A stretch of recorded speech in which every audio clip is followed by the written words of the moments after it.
Welcome to Nemoli Family Stadium, Game 7 of the South Regional, and it is all to play for the Blazers and Spartans. Yesterday, in the first time these teams faced off, Valdosta State was able to take a 5-4 win, sending Tampa to the losers bracket. There they defeated Rollins to face them this morning at 1 p.m., where they were able to defeat Valdosta State 3-2 in a revenge victory to force this one, the if necessary, Game 3 of this little series that is developed during the regional between Valdosta State and Tampa. In the circle for the Spartans, Mariah Galehouse, who had a game-saving home run rob at right field in the earlier game today, crashing into the wall and coming down with it, helping her team en route to the 3-2 victory pitched by Feldman. Now the other Tampa ace takes the circle this time around. I'm Taylor Storthy alongside Bruce Worsniak as we get ready to go for the winner-take-all game.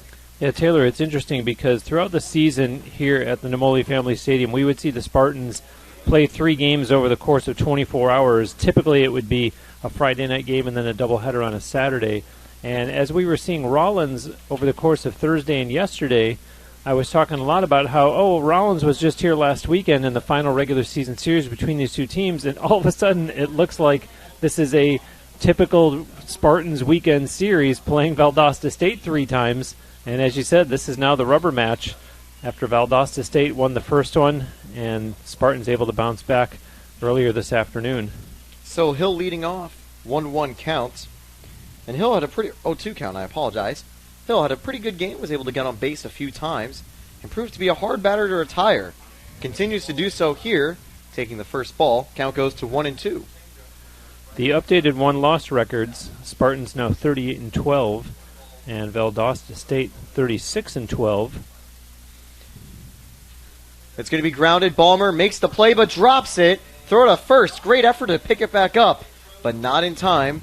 So Ballmer's little fielding mishap allows Valdosta State to get a runner, but she did a good job of trying to recover on that play. Hill gets on base another time in the tournament, has done so quite a bit. This game was supposed to start at 4, and the teams agreed to start a half an hour earlier, and as a result, almost feels like there was just some kind of delay, and this is still the same game. These teams going at it for what'll be 14 innings at least by the time this game ends. Of course, that first pitch taken out, strike 1 on Pennington. We saw Pennington have 2 deep fly balls that could have been home runs if it weren't for the great outfield play. One of them, of course, nearly going yard. That one in the dirt, ball 1. Galehouse started in Game 1 against Valdosta State yesterday. However, was hit around a little bit and saw a very early exit.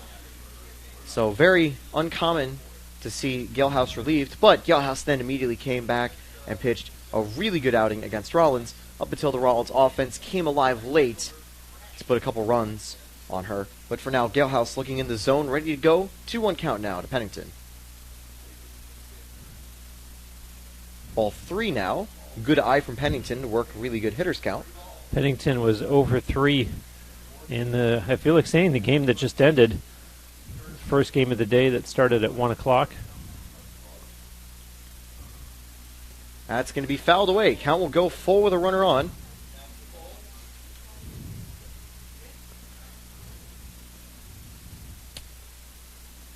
So Valdosta State had a good start last time, scoring 2 runs in the first inning, but those are the only 2 runs they were able to muster the entire game. There's going to be a fly ball to right. Galehouse tracking back, picks it up for out number 1. The throw back in.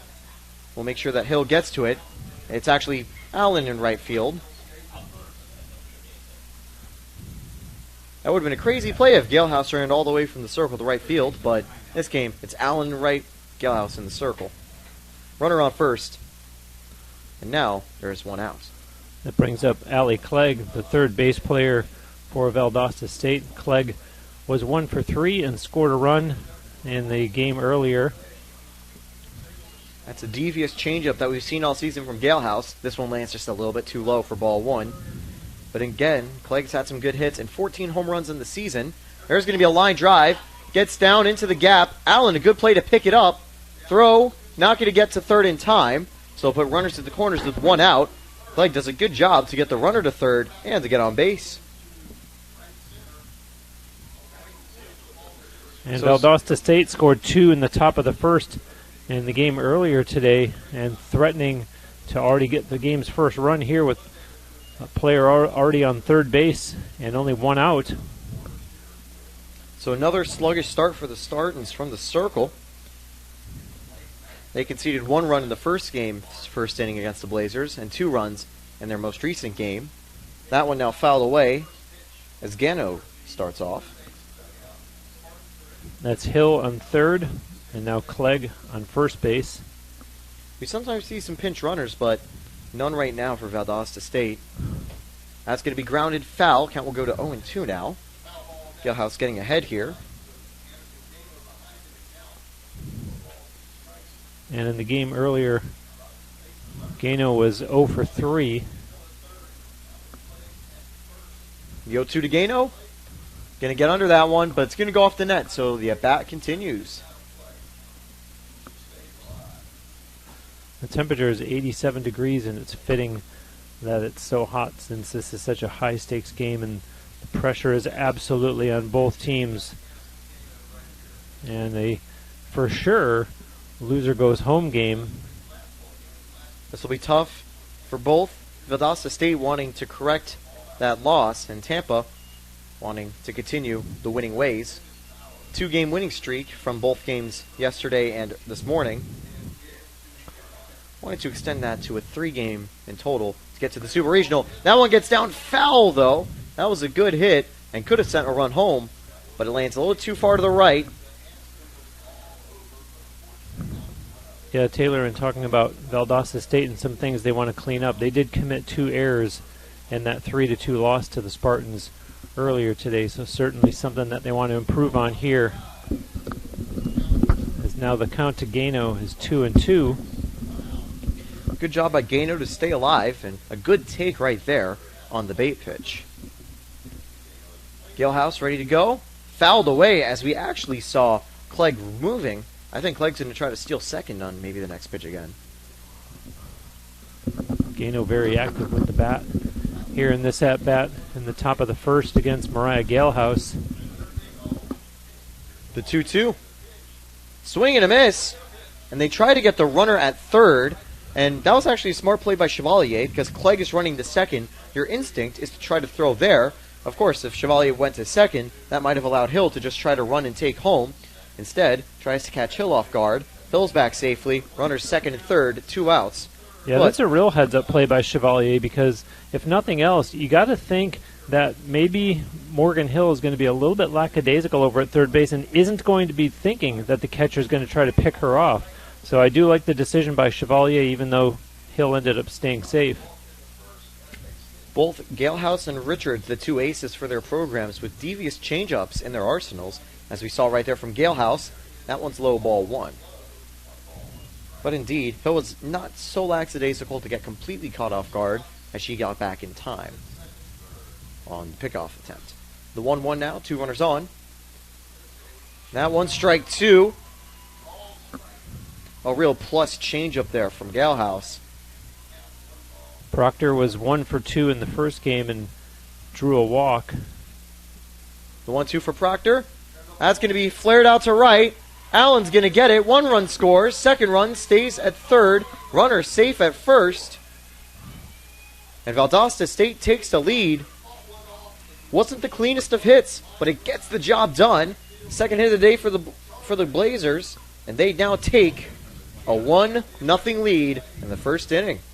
Yeah, trying to duplicate, as I mentioned before, what they did in the game earlier today when they scored 2 runs before the Spartans ever even came to bat. And so now there are 2 outs in the top of the first, but they have the game's first run. Becerra, ground ball, gets over Minor, so Minor not able to field that, and Becerra gets a 3rd RBI of the day, and just like last time, the Blazers lead 2-0 in the first inning. Clegg crosses the plate for the Blazers' 2nd run. And Taylor, if you're a Spartans fan, this is a rather disturbing pattern that they've shown over these couple of days with the starting pitchers getting off to rocky starts early on. And so the Spartans fans certainly have to hope that Mariah Galehouse can settle things down now as her team is quickly behind 2-0. Especially since Pellman also just went the distance. You don't have to worry about trying to bring her or Minor into the circle. if you need to this early. Taylor Lewis swings and misses on that first pitch. But again, has generally been Spartan pitchers settling in later in the game. If Galehouse follows that trend, things should be fine. Just gives the Spartans a little bit of a handicap. Ballmer gets to second, so that ground out ends the inning. 2 runs, 3 hits, and 1 error for the Spartans. As they concede that to the Blazers, they lead 2-0 entering the bottom half of the first inning, where the Spartans are going to be ready to try to strike back.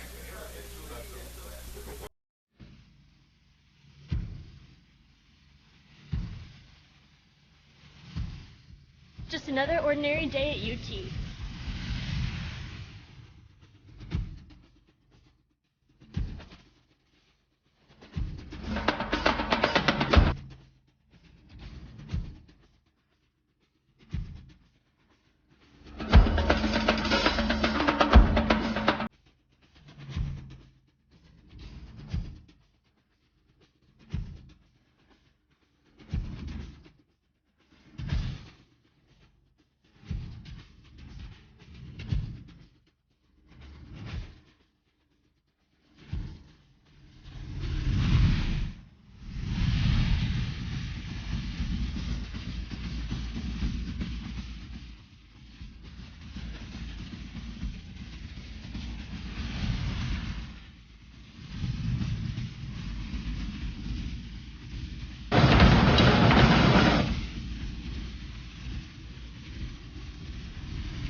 Oh, wow. Welcome back to Nemoli Family Stadium. The Blazers off to a hot start, leading 2-0 against the Spartans in a winner-go-home game. Now, there is a new pitcher for Valdosta State. First time someone other than Richards takes the circle. Madison Lump, the 5'5 freshman from Newman, Georgia, making a start here. She's only pitched 8 1/3 innings this season, 4.20 ERA, and a 1-0 one-loss record. And a new look for the Spartans in terms of facing an opposing Blazers pitcher. It'll be interesting to see how the Spartans are able to adapt to that and see what Lump can do, and will be a very, very big start for her at the start of her college career. 2-0 count now to Fantone. Lump, a freshman from Newnan, Georgia. And head coach Thomas Macera showing a lot of confidence in the young right-hander. 2-0. That's going to be grounded to short. Picked up a little slowly, but the throw to first is in time to retire the first out of the inning. Fantone not able to run it out. Good play by Pennington at short. And Lump retires their first batter of the game. And Taylor, unofficially, Lauren Fantone had some kind of either streak or maybe like 2 for 3 or 3 for 4 kind of deal where when she leads off an inning, she seems like she gets on base, especially top of the first, and it finally comes to an end for her there as Lily Keister comes in to hit. So Keister now, the 0-0 from Lump. That's going to be outside ball 1.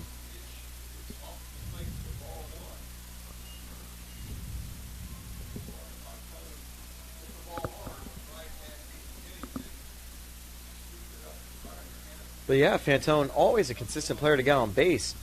A little surprising to see her retired like that. Good framing attempt by Lewis, but still ball 2. A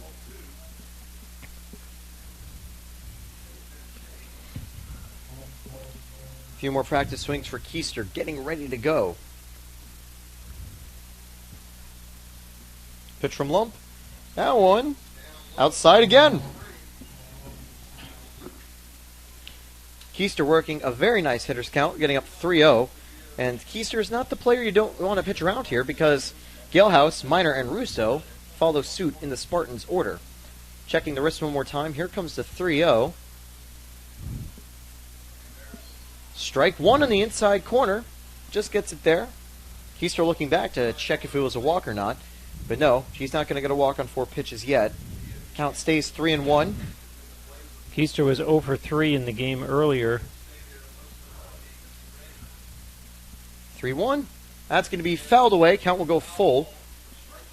Notably, we do see a player in the Valdosta State bullpen just ready as an emergency player in case the freshman needs to be relieved. But obviously, they're going to give Lump some time to settle in. And with the 2-run buffer, not a lot of pressure early on. which is good to see. It's always good to give a freshman some run support, get their nerves a little bit calmed as they're making a playoff debut. Here's the 3-2, grounded up the middle, base hit for the Spartans. Yeah, Keister really found the hole there between second and short. And so the Spartans have their first base runner of this winner-take-all game. Bottom of the first, and only one out, although the Blazers are already up 2-0. And so that'll bring to the plate Mariah Galehouse. And Galehouse was 1 for 3 with a run scored in the first game today. Galehouse, strike one in the outside corner. Now Galehouse would love to generate some run support for herself, especially since the first inning wasn't super clean for her, and the team is currently trailing 2-0. But Galehouse is the type of player who can generate that on a dime. That one's taken.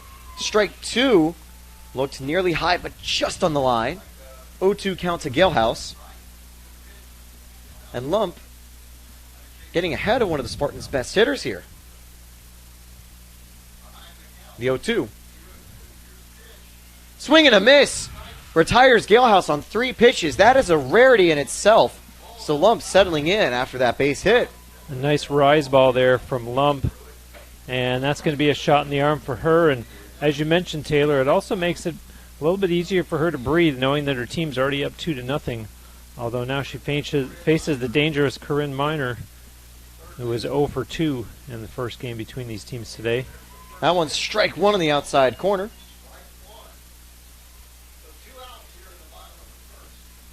Miner getting adjusted with the zone. Lump already figuring out how to paint those outside corners well. Here's the 0-1 now to Corinne Miner.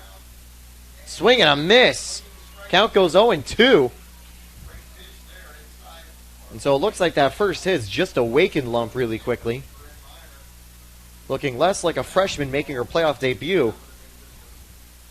More like a pitcher that'll take a while for the Spartans to crack. 0-2 now to Miner. Here's a line drive into the gap, but it's going to not get down in time. A running catch by Everson. The side is retired. 1 hit, no errors, and no runs. Blazers lead 2-0 exiting the first inning. Due up for the Blazers, we are going to have Everson, who just made the play, Meadows, and Morgan Hill. We'll be back after this. College sports. There's light at the end of the tunnel. A return to normal, and all we love about sports. You've instilled resilience, focus, and selflessness in us. We've put those lessons to work. We've found strength and unity in each other. You continue to take us places we never imagined. You bring out the best in us. So when we look forward, we see the light at the end of the tunnel. We see a better world for all of us and for college sports.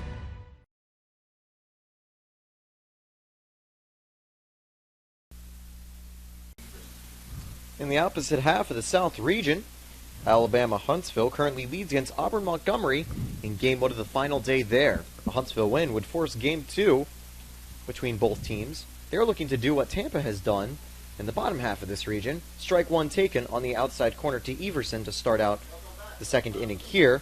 We are, of course, back at Namoli Family Stadium. Blazers Spartans still underway. Blazers another hot start. Question is, can they continue against Galehouse? Or will the Spartans try to close up? Count now 1-1 after the pitch goes inside. Everson was 0 for 2 in the earlier game and also drew a walk. She is the number 8 hitter. That one's going to be lined to third, and Miner can't get to it. That was a tricky play. Good reaction for Miner, just slips out of the glove. Count now at 1-2. Miner was hoping that could have been the first out on that play, but a great effort nonetheless.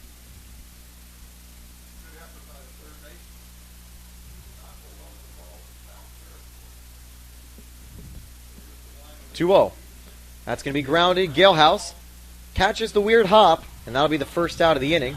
And so far, we were seeing Valdosta State make some great slap hits, causing some tough-to-field bounces. We saw that for the first RBI from Proctor in the first inning, a bounce that went well over Miner's head and almost was more of a fly ball bounce than just a standard bounce to get the first run for the Blazers. That'll bring up the number 9 hitter, Hunter Meadows. She is the center fielder for Valdosta State. Meadows down 0-1 in the count after taking the first pitch. has the platoon lefty advantage over the Spartans. Notably, the Spartans actually don't have a left-handed pitcher or thrower of any kind. Meadows 0 for 3 in the earlier game today. Hoping those fortunes will change here as ball 1 goes in the dirt. So far, Galehouse, no walks surrendered, but a strikeout, 3 hits, and a singular earned run. The other run coming off an error, or getting on via error. That one, strike 2 on the outside corner. So again, a little expanded strike zones, similar to what we saw in Game 1 early on. 1-2 now to Meadows from Galehouse.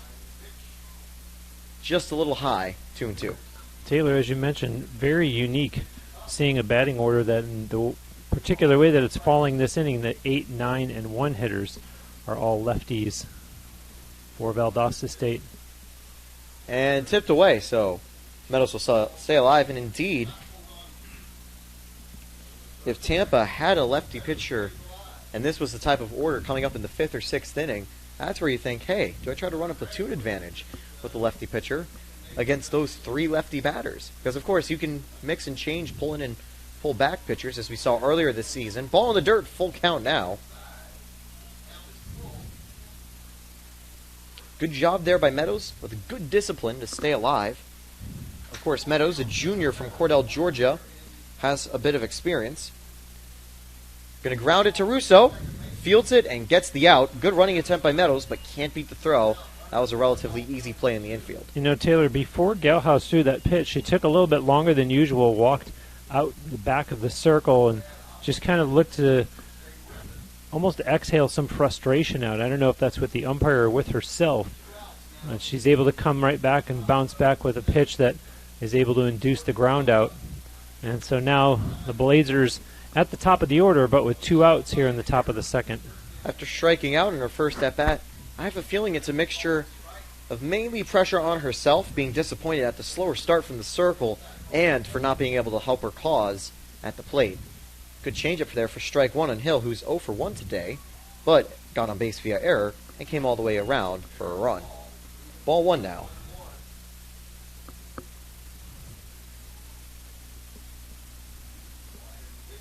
There's a fly ball to left. Fantone tracks it down and makes the play. Valdosta State retired in order this time around. No runs, no hits, and no errors. And up next for the Spartans, Russo, Chevalier, and Jansen. We'll be back with more NCAA South Regional Softball. This is the final game of this series. There's no more necessary games after this one. We'll be back. This is the University of Tampa. UT students travel from across the nation and around the globe to join a dynamic learning community. There are 150 academic programs, continuing studies for non-traditional students, and a highly ranked graduate school.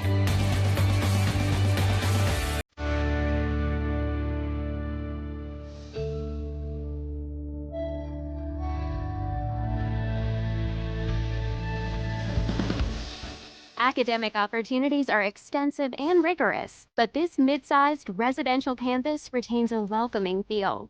With a student-faculty ratio of 16:1, students benefit from direct interaction with expert faculty, a faculty that is passionate about teaching and mentoring. Outside the classroom, UT enjoys a unique environment. Plant Hall, a National Historic Landmark, is surrounded by modern and historic buildings. Alexa Russo leads off for the Spartans, had the go-ahead and eventual winning RBI in the previous game. He gets a first at-bat here with the bases empty.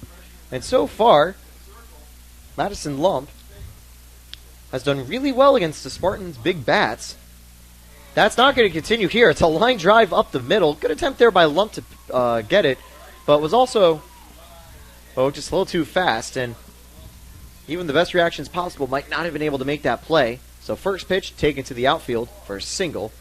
Russo generating a little bit more offense for the Spartans.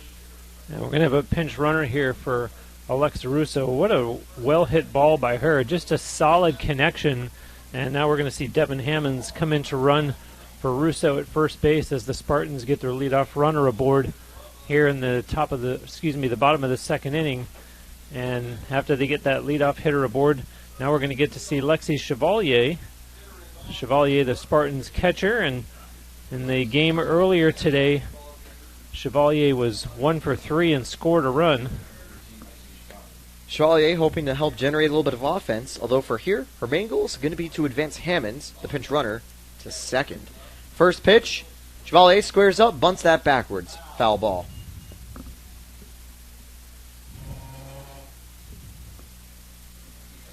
And so definitely expect Gano and Clegg to immediately close in on that bunt. Potentially. Lump might have to as well. We'll have to see if Lewis is going to have to get unseated to make a grab as well. But also check if Chevalier pulls back for a swing instead, because that is also something the Spartans might do. The 0-1 gets the sacrifice down and can't beat the throw to first, out by a step. However, does the job. Hammonds gets to second, so now with 1 out, Emily Jansen steps up. Jansen steps up with Hammonds now in scoring position as we're in the bottom of the second with 1 out for the Spartans. For Jansen, this could be her last game in front of the Spartans faithful, but also potentially last game for the Spartans should they not move on to the Super Regional. So Jansen will want to give the fans something special one last time. First pitch taken, strike 1. Now we saw Emily Jansen have some success earlier in the game. 0-1 now. Lump checks the wrist. Ready to go. In the dirt, ball 1. It's amazing that in this bracket, if you will, over these last couple of days, the list of conditional statements has gotten shorter, although there's still the one hanging out there that not only the Spartans have a chance to continue playing by winning this game today, but there is still a chance they could still host more games here. And that is the same luxury awarded to Valdosta State. Throw to first in time. A productive out, although that might not have been the full plan for the Spartans. Hammonds gets the third, but now they're 2 away. Because if Alabama Huntsville is able to upset Auburn a second time should they win Game 1, the winner of this game will be hosting the Super Regional next week. And then as a result, Emily Jansen will have an opportunity to play more in front of Spartans fans. The same thing with Corinne Miner. That will be, of course, if lightning strikes twice and the Spartans come back from behind. But so far, Lump's going to make sure that won't happen, or at least die trying to. Strike 1 right there. 0-1 count now. As we see Balmer, who had an RBI in the last game. In the 4th inning, an RBI double, hoping to generate a little more offense and maybe get a first RBI for the Spartans here. The 0-1 now to Stephanie Balmer. Grounds at third, but it's foul. Count goes to 0-2. And you see the catcher Lewis giving some words to her young pitcher, words of encouragement. And Lewis, a junior from Darien, Georgia, some words of advice, words of wisdom. 0-2. In the dirt. That's going to be ball 1. And it's great as a rookie to just have some teammates like that who can give you some advice and keep your nerves down a little bit, because obviously there's a lot of pressure. You're coming in for your first playoff start and a winner-go-home game. But obviously with a 2-run lead, that definitely does wonders to help cool you down, especially when you've already got the first run of the game on third potentially. 1-2. That's high, ball 2. And no doubt Lewis is trying to help Lump stay focused, stay calm. 2-2 count now to Balmer.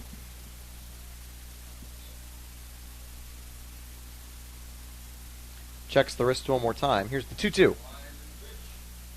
Outside, ball 3. So Balmer working an 0-2 count to a full count.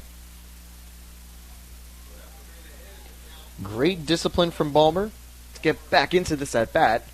On deck, of course, Mackenzie Allen, who's had some clutch hits. Wasn't as successful last time around, but hoping to generate some right here. 3-2 now. Grounded hard foul, and that one bumps into the third base coach. Tried to jump over it, not able to.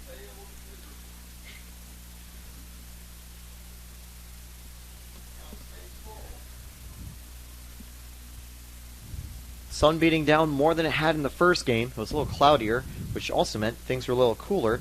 Now the heat factor might start to come into play later on. And if you just joined us thinking that this game was supposed to start at 4, it was supposed to start at 4, started at 3:30, and we're in the bottom of the second now. That one's in the dirt, ball 4, so turning an 0-2 count to a walk. Balmer gets on base, and now Mackenzie Allen, who has found herself in quite a few high leverage at-bats here, finds herself with 2 runners on and 2 outs and a chance to blow this game wide open. And if nothing else, Spartans fans would probably settle for her just driving 1 run in and cutting this deficit in half and keeping the inning going. As you see, there's going to be a conference out in the circle here, and head coach Thomas Macera is going to join to talk to Madison Lump and the rest of his infielders, as well as catcher Taylor Lewis. And in the meantime, head coach Leslie Cantor is going to use that opportunity to have a small conference with some of her Spartans players, Mackenzie Allen, who's up to bat, as well as Steph Balmer and Devin Hammonds, the base runners. And you see assistant coach Denise Rubio joining them as well. So some strategy being discussed by both coaches. And Taylor, this is getting interesting now as it relates to Macera and his decision to start the freshman pitcher, and this will be a chance for him to see how she responds to an absolute pressure-packed situation, meaning a winner-go-home game, not to mention the situation that she finds herself in right here with 2 outs and runners on the corners. Agreed. It's one of the trickiest tests for a young pitcher, and we'll have to see how she can respond. The 0-0 now to Allen. That's going to be strike 1 inside the zone. Of course, if you've been watching the entire regional tournaments, if you're a Valdosta State fan or a Spartan fan, thank you for tuning in, and stay tuned, of course, Spartan fans. There's still a chance that we might be back to host the Super Regional. Valdosta State fans, of course, you'll still have your radio broadcast if you guys are in the Super Regional, home or away. The 0-1, line drive down the middle. Spartans will get their first run of the game. Runners at first and second, and Allen able to do it, get the job done, and get Hammonds home. That is a huge play for the Spartans to cut the deficit in half. Yeah, really nicely placed ball there by Mackenzie Allen. And after all the conferences that we saw, whatever was talked about by head coach Leslie Cantor and her Spartans players did the job because, well, now hold on a second. Oh, no, they're bringing him back. This looks like a replay of what we saw earlier. And Mackenzie Allen is going to be still up to bat after all. So this happened before. It actually benefited the Spartans rather than the Blazers, where the play was called off after an error from Feldman allowed a runner to get something going. So apparently that's an illegally batted ball. And that's only just a cruel case of what goes around comes around, because the Spartans benefited and got out of a tough jam when that happened. And here, the Spartans will lose their first run right here. And Leslie Cantor wanted a word with the home plate umpire. And now we're going to have a pitching change for the Blazers. And so very interesting here that Madison Lump is given the hook already. I have a feeling they wanted to bring in Lump just for the first inning, just as an opener, see what's happening. And DeAngelis was ready to go. Longer stint. Ironically, playing in Tampa, that's a tactic usually played by the Tampa Bay Rays. So definitely interesting to see, as Lump also still could have, of course, re-entered the game. That's a rule for NCAA that once you pull a pitcher, you still can put them back in. We saw it earlier in the season for the Spartans game. And I wonder if they're bringing in DeAngelis, maybe just for a batter or two, to try to get out of the jam. Mia DeAngelis, her 2022 statistics, she has a 2.58 earned run average, a 6-2 one-loss record, 54 and a third innings pitched, and coming in here against Mackenzie Allen in the bottom of the second inning, and a unique turn of events here as Allen thought that she had singled to center field, and UT still down 2-0 now after it appeared as though the first run of the game for UT had crossed the plate. So it looks like it's in... Well, we know there are 2 strikes in the count. We're not fully sure about the balls. But for now, 0-2 count now. Kenzie Allen has to go again. That one's high, ball 1. So they ruled it an illegally batted ball, and Mackenzie Allen has to go back to work, although this time against Mia DeAngelis instead of Madison Lumb. So, interesting ruling. We'll have to wait and see. And tipped. Foul ball. Stays alive. And that was a ruling from earlier. Benefited the Spartans, and here it benefits the Blazers. So, that is really just Lady Luck blowing the dice in the other direction that time. But Allen still staying alive at this at bat. Capable of doing it once. She's capable of doing it again. Will she be able to do against DeAngelis? 1-2.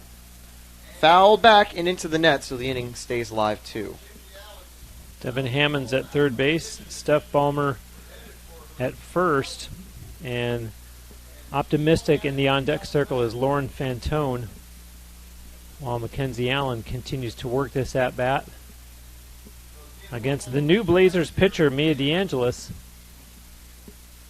DeAngelis, the 1-2. That's going to be grounded to short.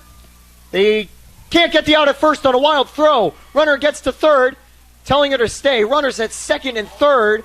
So, you know the saying, ball doesn't lie? The ball didn't lie on that play. The errant throw from Pennington has brought a run home. What are they going to say? They're going to call an out for interference.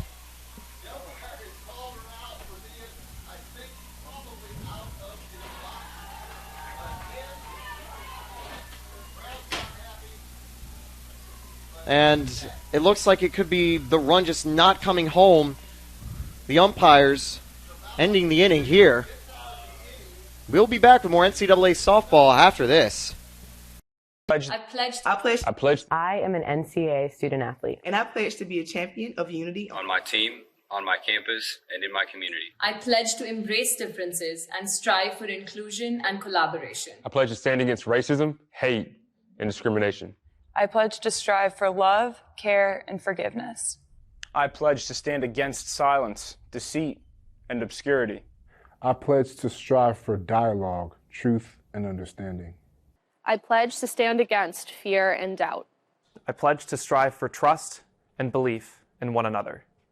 I pledge to stand against complacency and stagnancy. I pledge to strive for change and growth. I commit to supporting my fellow student athletes in all circumstances that impact them. I commit to both choosing unity personally and encouraging it for all. I pledge these things because we are stronger together. United as one.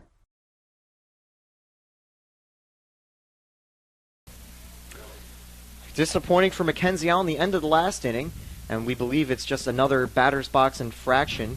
Interesting to see. Both games we've seen a little bit of action from the umpires, but for now, 2-0 Blazers lead, and the Blazers back at the plate, looking to extend the lead against Galehouse in the circle. Top of the third, ready to go. First pitch is going to be taken outside, ball 1. I believe if that call is ruled for a strikeout, that would be the first strikeout of the game for DeAngelis. So a good start for her from the circle. That one's strike one. Count is 1-1 for the Spartans.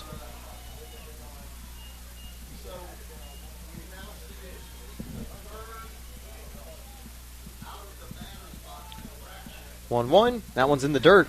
Ball 2.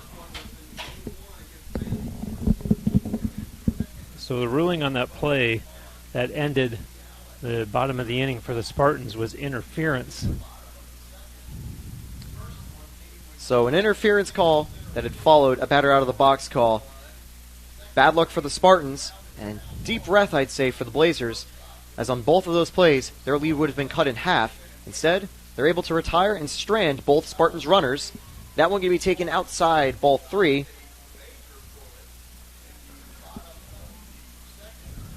Three-2, actually. Strike. The arm didn't go up. Full count now to Pennington. That's going to be grounded to short. Ballmer can't field it in time. The throw, and safe. It almost looked like that throw got there, but just a second late. As you were mentioning some fielding difficulties in the previous game for the Blazers, we see another fielding difficulty from Pennington. Just one bobble that turns what could have been a ground out into a hit. Now there's a runner on to lead off.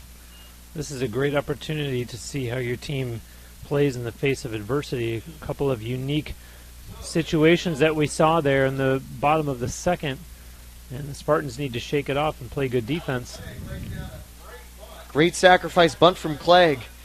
Fun to see that play taken out of the Spartans playbook, as that has been a Spartan classic all season, where the big power hitter this time drops it down and does the job. Runner now in scoring position with just one out for Gano. And so far, Gano struck out in her last plate appearance for Galehouse's only strikeout of the game. One out, runner on. That's going to be grounded. Ballmer picks it up cleanly this time, and Emily Jansen will retire the second out. Ballmer looked to second, but decides to take the simple force out at first. Yeah, indeed, a nice job to keep Pennington honest at second base. And so now the Spartans can exhale just a little bit, as there's 2 outs now in the top of the third for Valdosta State. Good to see the Spartans settling in on defense. Of course, having that offensive possession end off of those 2 umpire calls, the interference, and out-of-the-box play, that can definitely kill a team's morale. Seeing runs come home for your team for the first time twice just to have it taken away like that, that is a morale killer. But the Spartans still look focused, and cheeky little play from Galehouse to Rizzo, almost catching Pennington off guard. Pennington back to second in time, though, so the surprise little pickoff attempt at the end doesn't work out. Grounded right to Galehouse, and it'll be just 1 hit, no runs, and no errors to retire the top half of the third inning. The Spartans had a chance to score before. They're going to want to try to do that again in the bottom half. NCAA softball continues on the Sunshine State Conference Network. Blazers lead the Spartans 2-0.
Alabama Huntsville has defeated Auburn Montgomery. They're going to have a game too soon. But for now, we're going to learn who the winner of this game will have to face from that game. Spartans ready to go for bottom half of the third inning, leading off Lauren Fantone 0 for 1 with a ground out. That one's going to be taken just outside. Ball 1. Taylor, I talked about the Spartans having to overcome adversity, and I felt like they did that nicely on defense. I think now they might be playing with a little bit of a chip on their shoulder in the form of some aggression that the Blazers are going to have to be on the lookout for, because I think UT's going to be playing angry now. Agreed. I mean, I wouldn't blame the Spartans. They had 2 chances to score right there, and rules are rules, of course. You won't get away with arguing with City Hall, as that's the phrase you like to use, Bruce. But I imagine the Spartans, they're going to be a little more focused, a little more locked in, and definitely going to want to try to get back here. First ball, however, flown out from Fantone. Keister, who singled earlier, now up with 1 out. Let's see if they do channel that adversity into aggression and start to swing at a few more of these pitches that they might otherwise take a longer look at, and play with some sense of urgency, too, before this game gets too old. Spartans are able to leave it to the 4th and 5th innings, but you might not have the opportunity to come back in those innings, so you want to try to get those runs as fast as you can. Line drive down the line, evades Clegg's glove and evades Pennington, so that is a second single of a game for Keister, and it brings out Galehouse, and I'm certain that one player who's going to play a little bit angry is Galehouse. We've already seen it, I think, a little bit from the circle, pitching her pitches with a little more velocity and a little more stuff that time around. And after striking out on 3 pitches the previous at-bat, she's going to want some revenge. Blazers ready to do it. They've got the infield in, but in the outfield a little bit deeper. First pitch taken, ball 1 in the dirt. So the change from Lump to DeAngelis is permanent, although there is good news for Lump. If this result stays the same, Lump would still be credited with the win. 1-0 now for Galehouse.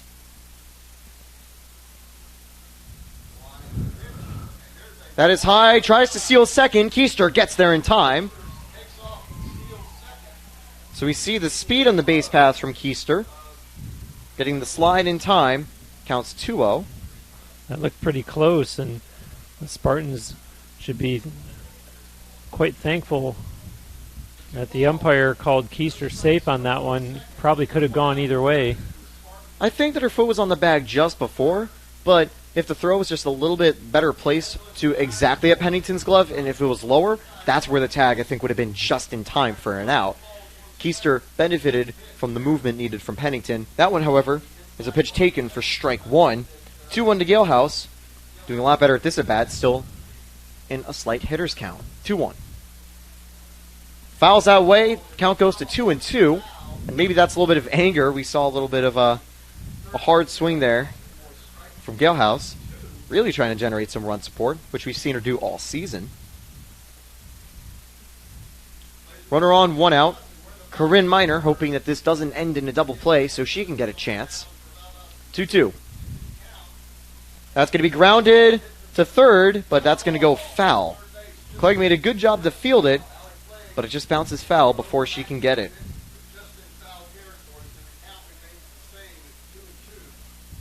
Galehouse really ran that one out, taking her time getting back to the batter's box. Corinne Miner helping her out from the on-deck circle. And you could really say Galehouse can do it all. Great pitching, great fielding, great hitting, and even great base running, too. Here's the 2-2 to Galehouse. Gets under that one. Goes to foul territory and lands before Pennington can close down. She gets up to the wall. So that is a foul ball. Count stays at 2-2. And there's that game of inches that I talked about earlier, landing on the other side of the fence, which keeps Mariah Galehouse's at-bat alive here in the bottom of the third. 2-2 count. Valdosta State fans excited to our right in the booth. The 2-2. That's going to be a drive to left. It's going far, but it's going foul. That would have been a home run, but it just veers foul. The at-bat stays alive, but how disappointing is that for Galehouse? That swing almost evened the game, but drifts a few feet to the left. Now, it would have also been a foul ball on the normal walls, too, by the way. And needless to say, pitcher Mia DeAngelis, a big sigh of relief, as Galehouse really gave that one quite a ride. And in the meantime, stretching out this at-bat, really working deep into the count here against Mia DeAngelis. So complete 180, because last time she only struck out on 3 pitches. This time she keeps it alive even longer. 2-2 count still, as that one's fouled away. That's, of course, to the point where DeAngelis says, hey, I just want to end this at-bat. I don't have to waste 10, 12, or even the maximum that we've seen so far, 16 pitches on a batter that we saw earlier. 2-2 now to Galehouse another time. Checks the dugout, checks her wrist.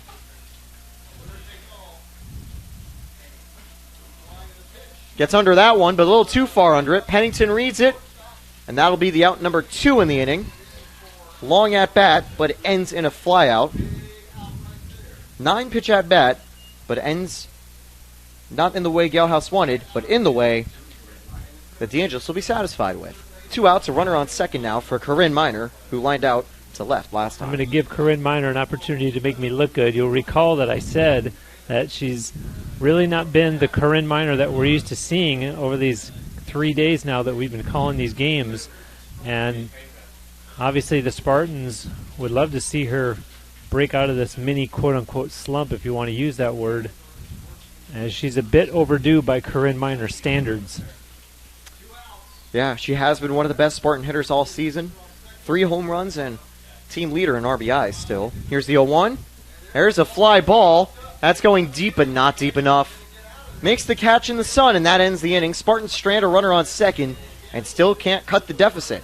Valdosta State still leads 2-0, entering the top of the fourth. We're about at the halfway point, should we not need extra innings. Right now, the Blazers look like they'll be heading on. Champions know how to seize opportunities. When they see moments of greatness unfold right before their eyes, they push as hard as they possibly can, and then they push harder. Because the heart of a champion never settles, never quits, and never stops giving its all. We are champions. We are Division II. We go big, we give it everything we've got, and we win. On the field, on our campuses, in our communities, for our causes, in our careers. We rise to become champions in everything we do. We are Division II, and there are no limits here. We make our time count. We set our own path. We become champions on our terms. It's time to up your game, because we're here to play and learn. But most importantly, we're here to discover ourselves, our vision. We are back top of the fourth inning. Taylor Macera leads off for the Blazers, and so far, Macera, the daughter of Coach Thomas, doing a great job at helping her father's side do good. 2 RBIs in Game 1 and 1 RBI in Game 2. And has a chance here to open up the inning with a hit for the Blazers. Gelhaus, however, gets strike 1 on that pitch. 4 hits so far in the game for the Blazers, 3 for the Spartans. And we're in the top of the fourth. The 0-1 fouled away. Will that stay in play, though? It won't. It's going to go and land into the currently empty bullpen. I do wonder if someone was pitching there. How scared would they have been seeing Alan Russo and Emily Jansen watching as the ball fell? They might think, oh, they're looking right at me while I'm warming up. 0-2 now after that foul ball. But indeed, Macera, the 2 RBI single in the first, swings and tips that one, just goes off her bat. Almost looked like a changeup that rolled in the dirt under the swing, but just tips under the bat and gets away. If that was a swing and miss, we could have seen Macera beat a throw to first out on that one. But the at-bat stays alive. Macera, the 0-2. Fouled away one more time. And rolls down back into play. Macera, the number 6 hitter in the Valdosta State lineup, and she is from Valdosta, Georgia.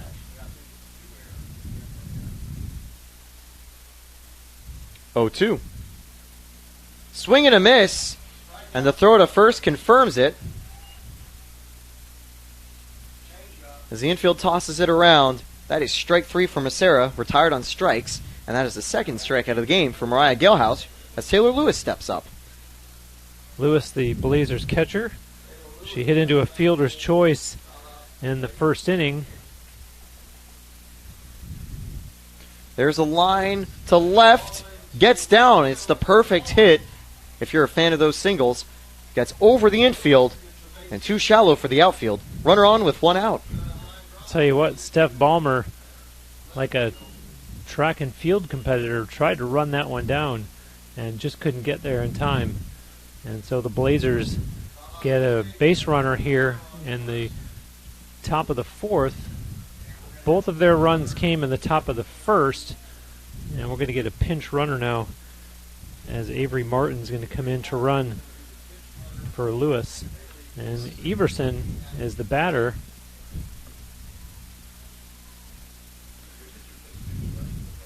So Everson up, runner on first. Everson 0 for 1 with a ground out to Gelhaus earlier.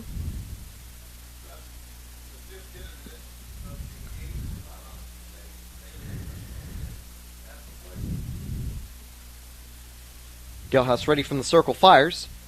That one's going to be strike 1. Up high and in the zone.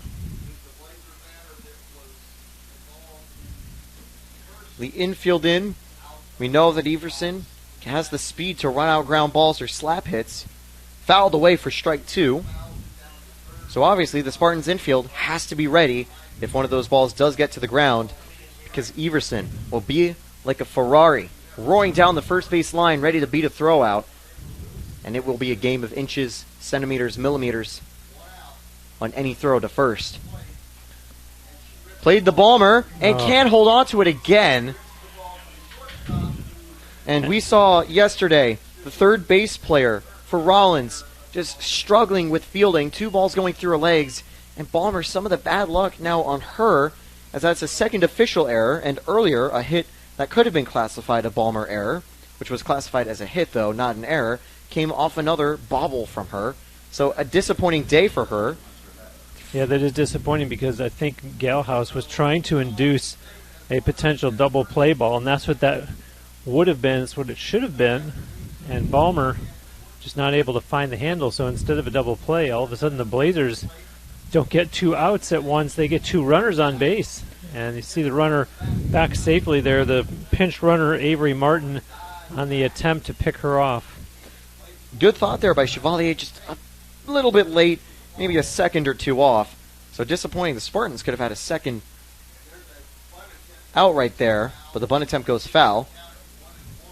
Now, it's always interesting to see a bunt attempt here because that really gets into the defense's head. The Spartans now have to think, okay, is she going to continue with dropping a bunt, or will she now turn around and try to hit another bloop single that could turn this 2-run deficit to a 3-run?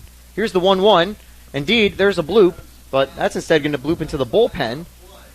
Well, and similarly, Taylor, the error by Balmer, she has to shake that off, and Galhouse has to shake it off because, as I said, Galhouse induced what should have been a double play ground ball, and would have loved to have seen her teammates turn that behind her. Just has to bounce right back and work here against Meadows. Here's the 1-2. That's going to be grounded. Balmer picks it up this time and gets the out at first. 2 away, runners at second and third. That's normally a situation you could say a little bit less stress, but so far Valdosta have done a good job with hitting in runners in scoring position. 2 for 6 in those at-bats, although as this it's updated, yeah, no, it is 2 for 6 in runners in scoring position, and they have been able to bring 2 of them home. And it was this situation where in Game 1, Becerra had a 2 RBI single. And for Balmer, that's a get right back on the bike kind of thing. You fall down, you got to get right back up. And so following the error, it's good that Balmer had an opportunity to go back to muscle memory and get a routine ground out. And now the Blazers, runners at second and third, but there are 2 outs at this point. Ball 1 taken inside. There's a hit to the outfield. Keister tracking it. It's going deep and makes the catch again. Another run-saving play. This time crashes into the center field wall. That likely wouldn't have been a home run, but certainly would have cleared the bases and could have been an inside the Parker. Look at this replay right here. It's the 1-0. Takes it deep. Keister has to run and makes an incredible catch, crashing into the wall. And as the middle of the inning is going to go, we're going to see the umpire out there trying to fix it up. What a play by Keister. The Spartans still trail, but is that a play going to be a shot in the arm for the Spartans to try to help them spark a comeback? It's helped the deficit not get any larger, but wow, what quality defense from the Spartans. It strands 2 base runners for the Blazers, who get no runs on no hits, and I apologize, they did actually get some runners on. The graphic had already updated on your stats page, but we'll be back with the bottom of the 4th right after this.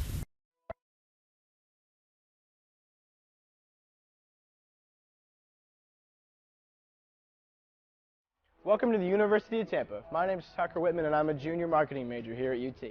Today we're going to look at some of the highlights of our beautiful Riverside campus here in downtown Tampa. We'll start at Plan Hall. This historic building was opened in 1891 as the Tampa Bay Hotel, and now serves as the main academic building here at UT, with 4 floors of classrooms, as well as faculty and administrative offices. Next up, the Vaughn Center, the hub of campus life and activities. This multi-purpose building includes the campus bookstore, our primary cafeteria plus an additional food court, a theater, as well as offices and meeting rooms for student organizations. The Vaughn Center is also one of UT's residence halls, providing 5 floors of student rooms. Morsani Hall is another residence hall here at UT, in addition to housing approximately... And we are back live. A little bit of cheering from a few of the fans at the steps for Denise Rubio heading back to first base. And now leading off for the Spartans, Russo, who was able to get on via a single back in the 2nd inning.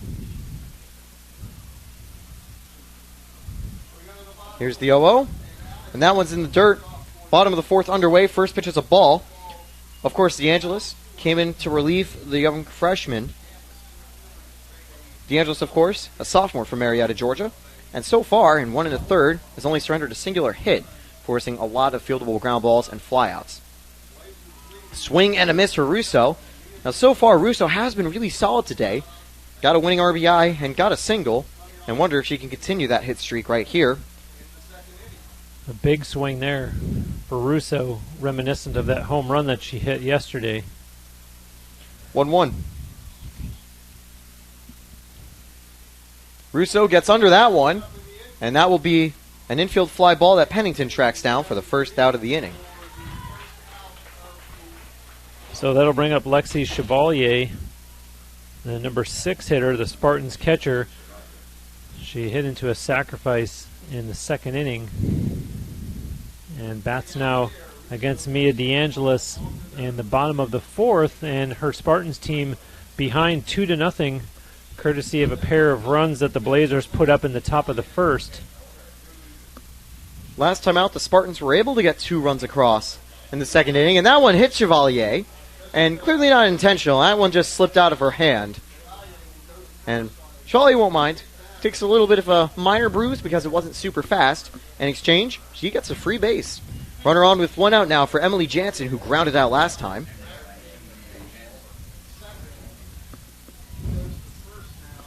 And if you're a Spartans fan, the optimist in you says that brings the tying run to the plate.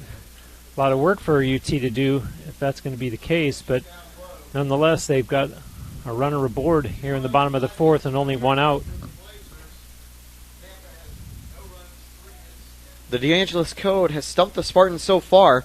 With this runner on, they might be able to get a little bit better at cracking it. That one's low again, ball 2. Emily Jansen, good discipline from the veteran.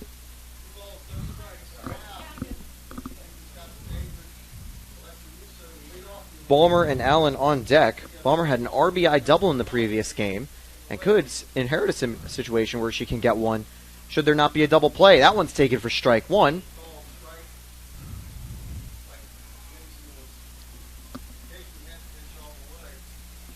Two-one count now, and we see Chevalier at first, ready to move should the ball hit the ground. Checks the wrist. Here's the 2-1. That one's in the dirt, ball 3. And we see the patented discipline from Emily Jansen. Yeah, I was just going to say patience by Jansen as she's ahead now 3-1 against Mia DeAngelis. 3-1. There's a pop fly. It's going to go up. The sun won't get in the way as Clegg makes the out for the second of the inning. And now we're going to see Stephanie Balmer up here with 2 outs and a runner on. Last time, Balmer was at the plate. Balmer was able to get on via a walk. We're down to the number 8 spot in the batting order for head coach Leslie Cantor's Tampa Spartans. Mackenzie Allen on deck, hoping to get an at-bat here. That one, ball 1 just a little high. She's on deck, and she's really come through for UT over these couple days of play here in these NCAA playoffs. Indeed, and Allen, at her last at-bat, had 2 plays that almost brought home the first Spartans run, but first one, she just stepped out of the batter's box, and the second one, there was interference at first. And that unfortunately ended the inning for the Spartans. Allen would want a little redemption here, and would have a chance to if Balmer can get on base. 2-0 count now, runner on first. You saw DeAngelis bounce that one in there, and then she quickly got down because thought that maybe Taylor Lewis was going to try to throw Chevalier out at second. Chevalier didn't even go. Now here's the 2-0 to Balmer. That one in the dirt again. This time Chevalier goes to second. So now a runner at second with 2 outs and a 3-0 count to Balmer. First base is obviously still open, so Balmer could draw a second walk. I have a feeling that DeAngelis might not want it to come on 4 pitches. And I'll tell you what, Mackenzie Allen's got to be drooling in the on-deck circle with a chance for redemption after the unfortunate set of circumstances in her last at-bat. 3-0 and 4-0, so Allen is going to get that chance. And of course, in that last at-bat, Allen faced both pitchers. After the first infraction, DeAngelis was put in, and she then had another hit against her, but there was an incident at first base, and the inning was over. Yeah, that's right. Madison Lump was the starting pitcher, and so she was still in the game, as you mentioned, at the time that Mackenzie Allen started her at-bat. Yep, and now we're actually going to see a third pitcher. As guess who's back? Samantha Richards, the pitcher of the year, back in the game, as this will be the third pitcher in 2 at-bats that Mackenzie Allen's faced, but in this high-pressure situation, 2 outs and 2 runners on, Richards is going to be tasked with getting 1 more out. I'll tell you, head coach Thomas Macera for Valdosta State is absolutely emptying the toolbox. He has pulled anything and everything out of the playbook, and you're seeing it here by bringing in Samantha Richards after she pitched the entire first game and has been pitching over the last couple days as well. And obviously, he's not even asking her how the arm is. He just feels confident in her experience and what she brings to the table to put her in, as Taylor mentioned, as the third pitcher of this game already, and we're only in the bottom of the 4th, and P.S., the Spartans are trailing 2-0. So, interesting to see right here. And this could be the case of just a very quick change. Hey, this is a very high leverage at bat. I want my best pitcher for it, and I know she's got the distance for at least 1 at bat, or who knows, Richards could be in for the rest of the game.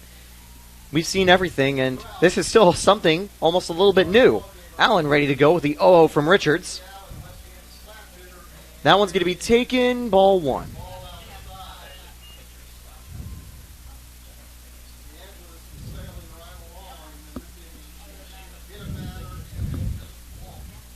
Mackenzie Allen, the adrenaline has just got to be absolutely in high gear. Indeed, but handling it well and taking those first 2 pitches, still showing great discipline, even though I know she's so hungry to get another ball in play. She's done a great job when she's had those chances before when putting them in play. And with 2 runners on, she wants to get at the very least Chevalier home. That one's going to be taken a little high. Ball 3. On deck, Lauren Fantone 0 for 2, but could inherit a bases-loaded situation should Allen find a way to get on base. You really got to credit Mackenzie Allen because she was probably already amped up in the on-deck circle, but now to show the composure that she's displayed and going 3-0 is terrific.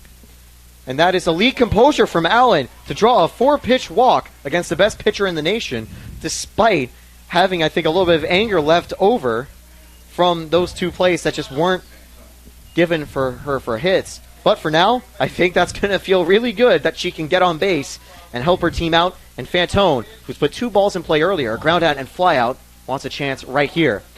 Squares up for a bunt, strike 1 down the middle. She pulls away.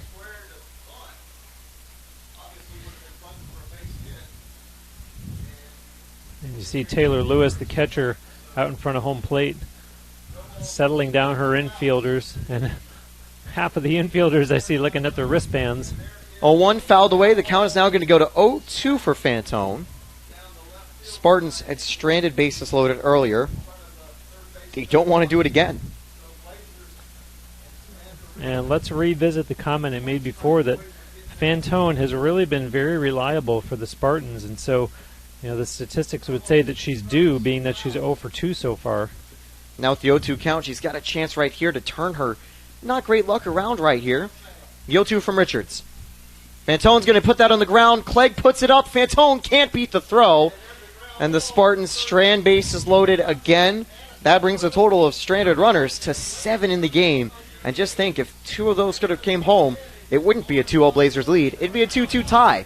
But entering the 5th inning, it is still tied. 2-0 Blazers lead. They're currently set for the Super Regional. It's up to the Spartans with 9 outs remaining.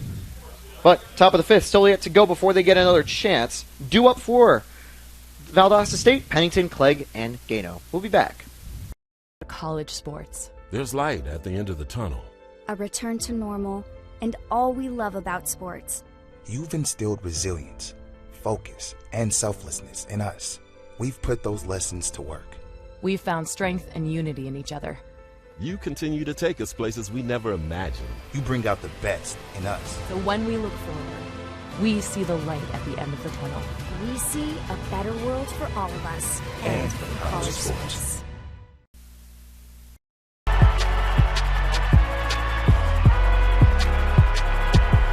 Number 32, Kyle Hornsby. Inside the 30. Touchdown. Michaela burns it. An incredible finish by Hall. The NCAA and its member schools offer nearly 500,000 college athletes a path to go pro in something other than sports. Learn more at ncaa.org/opportunity.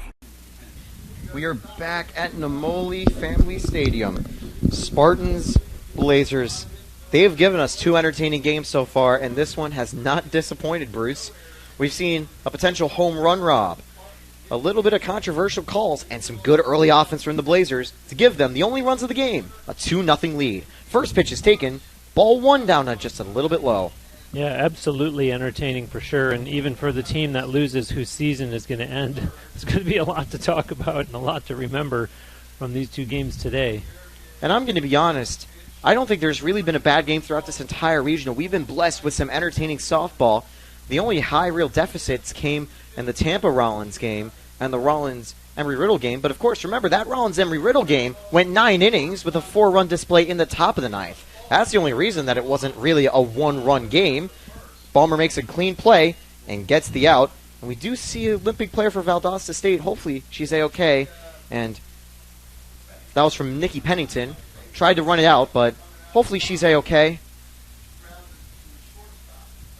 And now up is Allie Clegg.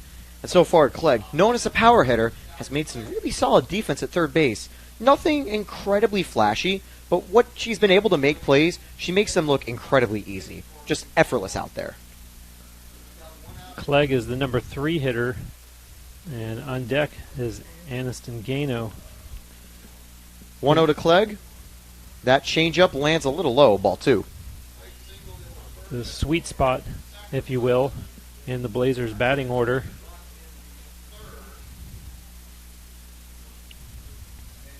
Galehouse now with a 2-0. There's a drive that's going to go deep right field. Mackenzie Allen back at the wall, makes the catch, and gets into the wall, but not in nearly as dramatic of a fashion as the Galehouse and Keister plays earlier today. That'll be the second out of the inning. So Valdosta State, plenty of fly balls that go far, but for them, they're going to be only a little bit disappointed that none of them have left the park. Right now, they're still satisfied with the 2-run lead. Now up, Gano. So far, Gano struck out and grounded out.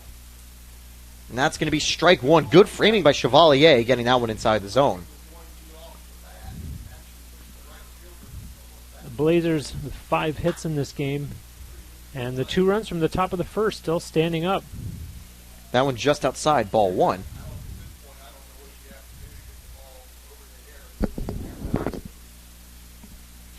One now.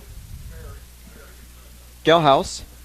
And that one, strike 2, the changeup fooling Gano. And, of course, Spartans pitchers a slow start, but once they get in gear, just like here, Galehouse, not really able to be solved by those Valdosta State hitters. Fouled away as Gano stays alive. 1-2 now to Gano, and Galehouse 1 strike away from closing out this top of the 5th and getting her team back to the batter's box. There's going to be a line drive, gets to the outfield, and Gano keeps the inning alive. Good job for her to fight through the at-bat. And Valdosta State do get a base runner here, and that will bring up Proctor, who had an RBI in the first inning and grounded out in the 3rd.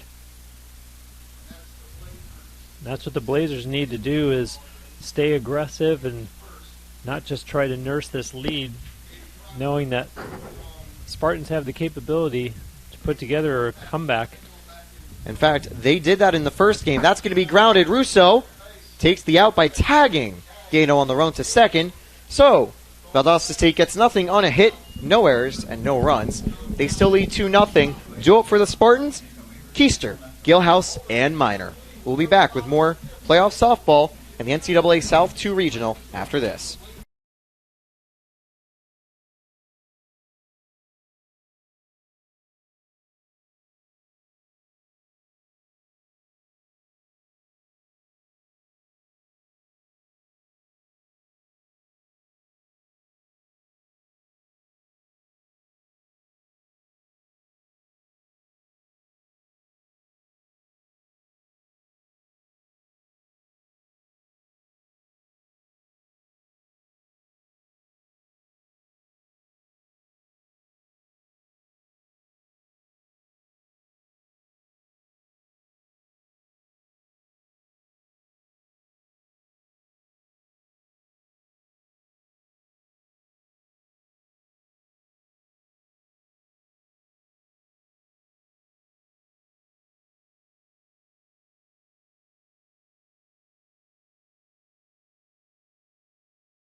Richards back in the circle for Valdosta State, came in to relieve in the third and was able to retire the side after surrendering an initial walk. Now up Lily Keister, 2 for 2 today with 2 singles. That first pitch is going to be taken outside, ball 1. Keister, the number 2 hitter, so we're seeing 2, 3, and 4 here. Galehouse on deck. She'll be followed by Corinne Miner.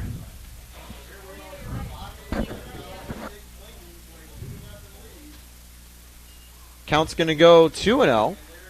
Good attempt to frame it by Lewis. We've seen her with some good frames throughout this playoff, but that one, the ump stays firm and calls that ball 2. On deck, Galehouse and Miner, both 0 for 2 and arguably both very much due for hits. Here's the 2-0 to Keister. Swing and a miss. That one goes for strike 1. Quite an interesting game that Valdosta State is on their third pitcher, and yet they're ahead 2-0, and the Spartans only have 3 hits. Typically, if you hear that a team's on their third pitcher, you think that they're losing 2-0, if not worse. That's going to be grounded. A great play by Clegg. And like I said earlier, Clegg makes that play look pretty much effortless, although that one definitely wasn't. She had to reach up and grab it, and that'll be the first out of the inning. Keister not able to beat the throw. So Mariah Galehouse will come to the plate, and Taylor, as you like to say, she'll try to, I don't know if she can give herself much run support if it's not a home run, but she can start by at least getting on base, and is 0 for 2 so far. So now would be the time to snap that. So Galehouse facing off against Richards once more. Takes that first ball outside.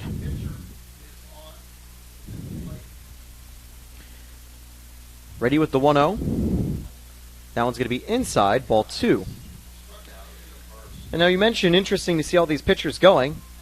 Here's the thing, though. This could be their last game of the season, so they are going to leave it all on the line, and they don't have to worry about a game tomorrow. The Super Regional is a bit later than that, so they will have some more time for their pitchers to get their arms rested and ready for the Super Regional Series. That one's fouled away. The count goes to 2-1.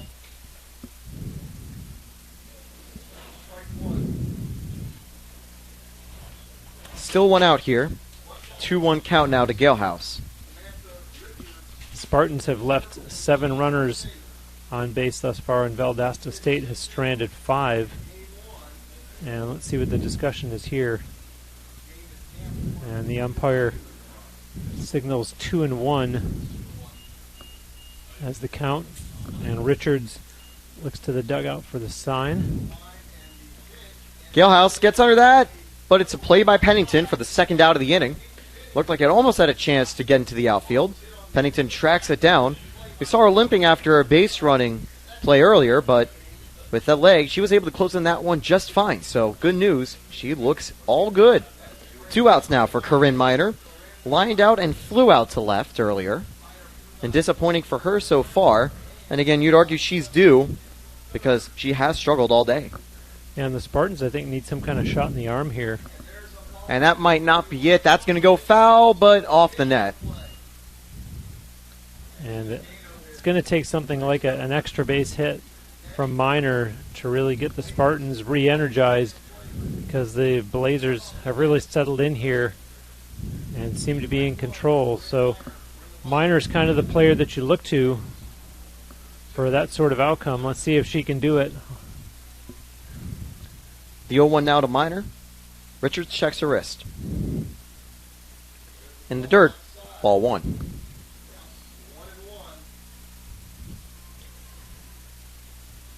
Last time out, it was the 5th inning where the Spartans took the lead. But for here, Valdosta looks like they'll still be able to keep that 2-0 lead in check should Miner get retired to end the inning. Here's the 1-1. There's a fly ball. Will it land in time? Yes, it will. Gano makes the play, and through 5, the Blazers still lead 2-0. 6 outs remaining for the Spartans. At first, they have to pitch to the bats one more time. Proctor, Macera, and Lewis due up for the Blazers. We'll be back. Valdosta State and Tampa continues after this. I pledge. I am an NCAA student athlete. And I pledge to be a champion of unity on my team, on my campus, and in my community. I pledge to embrace differences and strive for inclusion and collaboration. I pledge to stand against racism, hate, and discrimination. I pledge to strive for love, care, and forgiveness. I pledge to stand against silence, deceit, and obscurity. I pledge to strive for dialogue, truth, and understanding. I pledge to stand against fear and doubt. I pledge to strive for trust and belief in one another. I pledge to stand against complacency and stagnancy. I pledge to strive for change and growth. I commit to supporting my fellow student athletes in all circumstances that impact them. I commit to both choosing unity personally and encouraging it for all. I pledge these things because we are stronger together.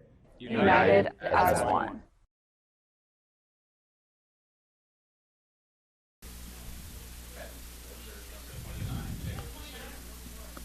We are back in Namoli Family Stadium. So, interesting thing, Massera will lead off.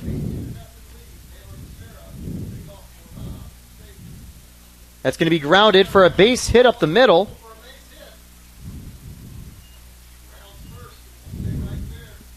So a good single there for Massera to get a second hit in the game. So very interesting there to lead off. And Taylor Lewis is now up with a runner on. And that's lucky 7 for Valdosta State now. 7 hits in this game, and the leadoff runner reaches base. Leadoff batter reaches base. We're going to have a pinch runner, as I'm assuming that's going to be Avery Martin again. We saw her run earlier, although I think it's Kayla Tassoni actually. So Tassoni comes in to run, and now stepping into the batter's box will be Taylor Lewis, the catcher for the Blazers. So it's Tassoni on first. Lewis has a chance here. Looks to flash a bunt, but that one goes low for ball 1.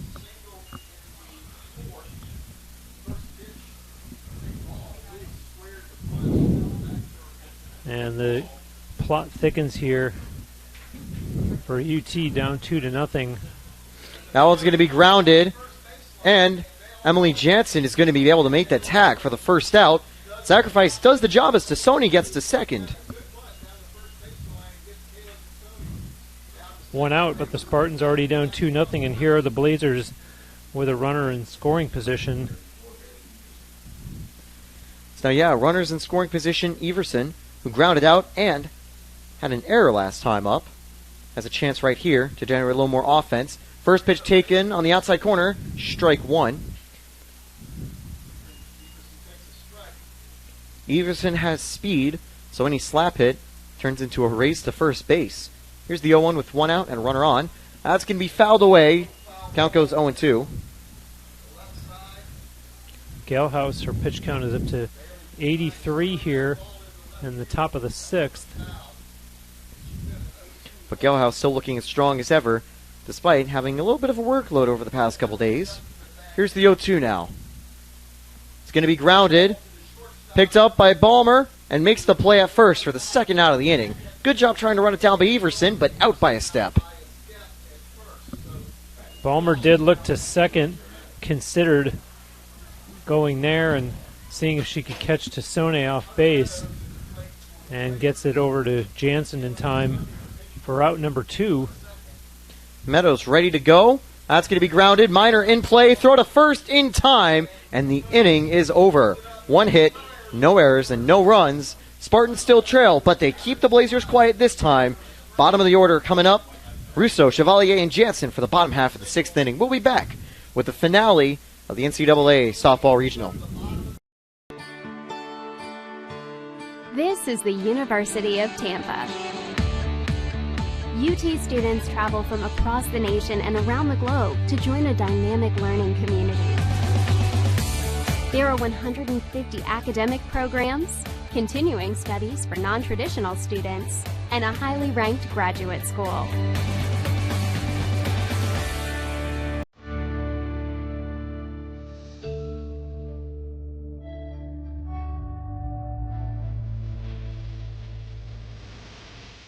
Academic opportunities are extensive and rigorous, but this mid-sized residential campus retains a welcoming feel.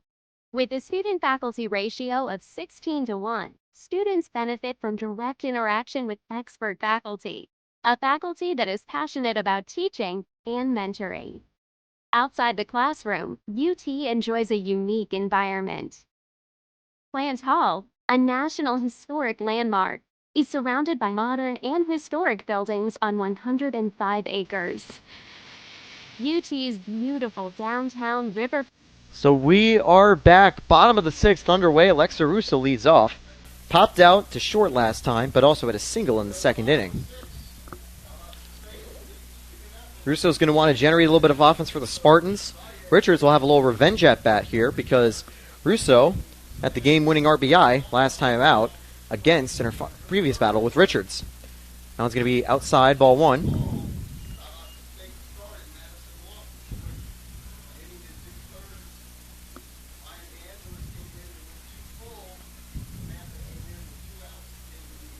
Russo awaiting the 1-0 as Richards checks that wristband and now delivers. Swing and a miss. Count goes to 1-1. Change-up, fooling Russo there.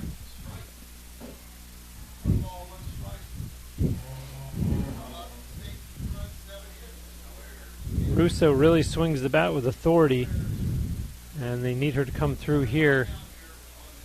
The 1-1. That one's going to be inside. Strike 2. Russo steps away, formulating her next move. Richards thinking about what pitch she's going to want to throw.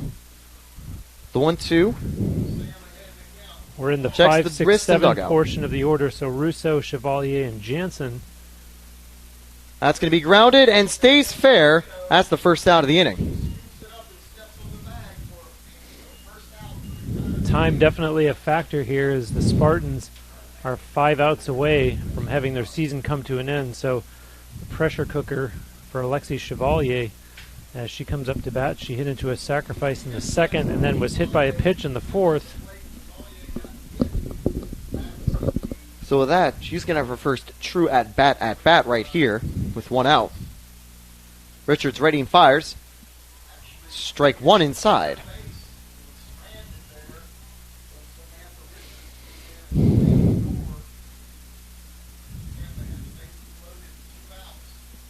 The 0-1 with 1 away.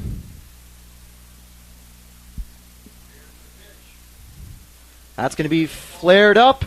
Well, it landed in foul territory. Goes down and foul, but it's a running catch by Hill. Second out of the inning. 4 outs to go for the Spartans.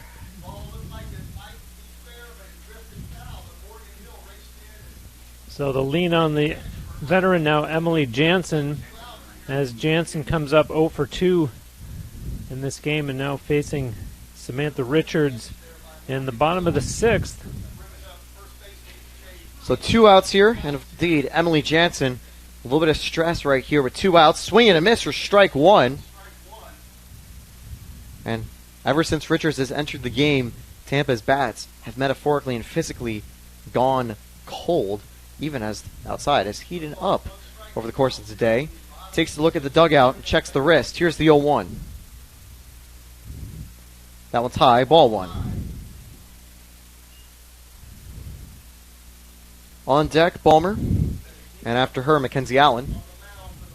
And as a result of Lump having started the game and then DeAngelis, this is actually now only... Line drive gets through past Pennington. Emily Jansen keeps the inning alive with her first hit of the game. That was actually only pitch number 27 for Samantha Richards. So in a sense, you could say she has a fresh arm, although she did pitch the first game earlier today. And now let's see, head coach Leslie Cantor talking to the umpire. It looks like we're going to get a pinch runner here. And indeed, Siegel's going to come in as a pinch runner. She'll be at first and ready to run as Balmer gets ready for her at-bat. Now here's Mackenzie Allen giving her some words of advice, or potentially saying, all right, you better get on base because I want to get a chance with a hit. So you better get on base. Don't end the inning right here and right now. But apart from that, I know that'll probably encourage Stephanie Balmer. Richards looking to stay focused and retire the side to not let that hit mean anything more than just 1 hit in the inning. It's the second hit Spartans have gotten a little while, and the first one she's conceded. Now on in the outside corner, strike 1. And so far, through 2 full innings of work, 1 walk, 1 hit, no strikeouts, but she's been able to put a lot of balls in play that lead to outs. 0-1 count now to Balmer who has 2 walks. Balmer fouls that way. Count goes to 0-2. And when you know it could potentially be your last game, meaning if the Spartans were eliminated, you want to go out on a high note. So certainly Steph Balmer wanting to contribute here and keep things alive in the bottom of the 6th, especially in the fact that she does represent the tying run.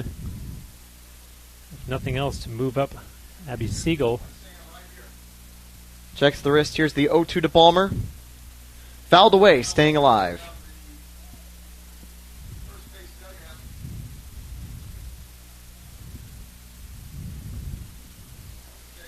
Taylor mentioned that Mackenzie Allen is in the on-deck circle, so we're looking at the number 8 hitter here with number 9 awaiting. 0-2 one more time to Balmer. It's a stressful count for the batter, but also for the pitcher looking to retire Balmer. 0-2. Fouled away, staying alive. Spartans have been successful throughout this game in doing that and stretching out these at-bats. And Balmer doing exactly that in this one-on-one against Samantha Richards. Here's the 0-2 ready from Richards. That one's in the dirt. And we're going to see Siegel get back to first. She took a sizable lead. 1-2.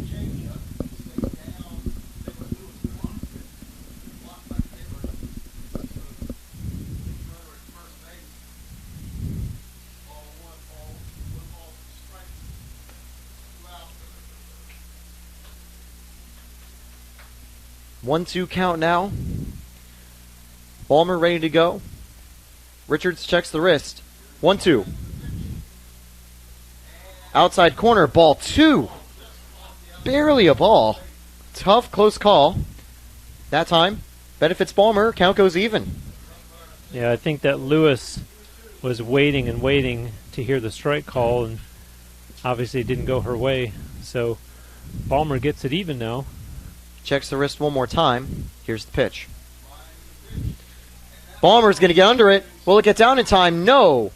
Good catch by Averson to end the inning. Spartans strand their 8th runner, trailing 2-0 entering the top of the 7th. The Blazers will get another chance to bat before Last Chance Saloon opens. We'll be back for more NCAA South Region softball after this. Being a champion takes more than skill, more than endless drills, more than using your head. Being a champion takes the heart to give it your all, the agility to thrive from any angle, and the relentless drive to be the best. Welcome to Division II, where the pursuit is yours to create, and the question isn't, can you do it? It's, will you?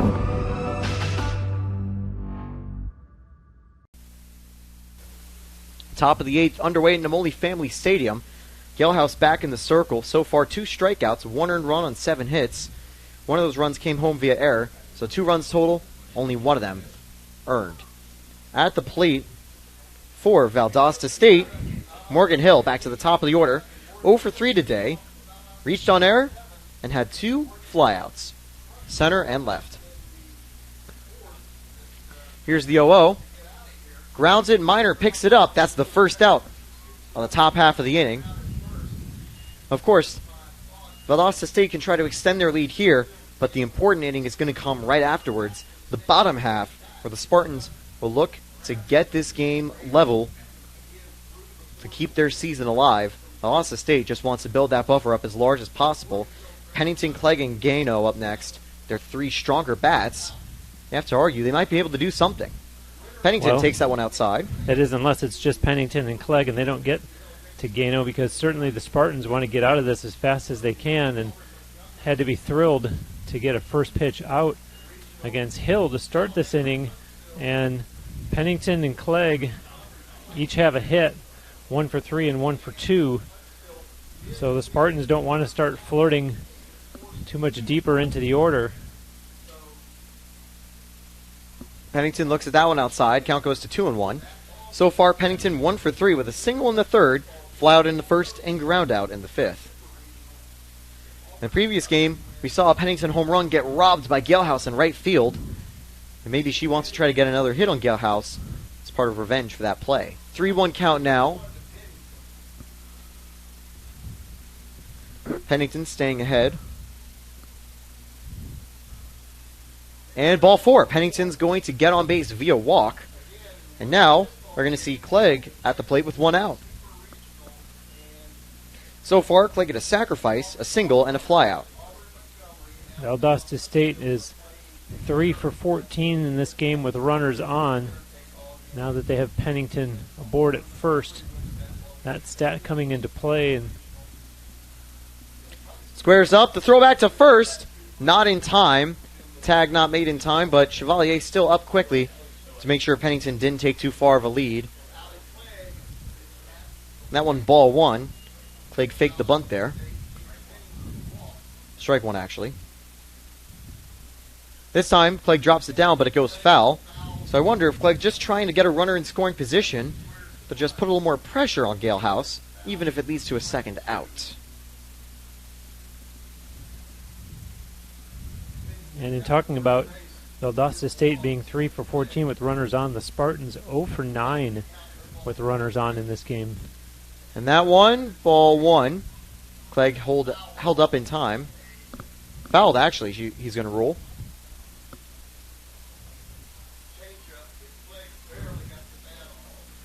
So it almost looked like she held up completely on her swing, but actually tipped it down. 0-2. This time gets under it.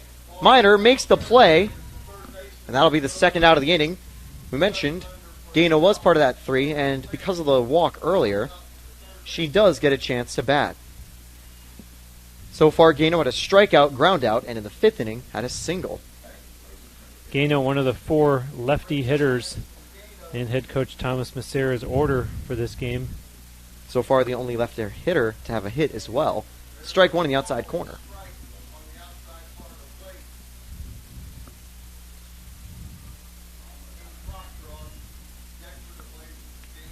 The 0-1. There's going to be a fly deep to right. Keister under it and makes the play. The inning is over. Bottom half coming up for the Spartans. Last chance saloon open for business. Valdosta retires the Spartans. They move on to the Super Regional. Will the game end with this? Well, let's watch to find out. We'll be back. NCAA Regional Softball after this.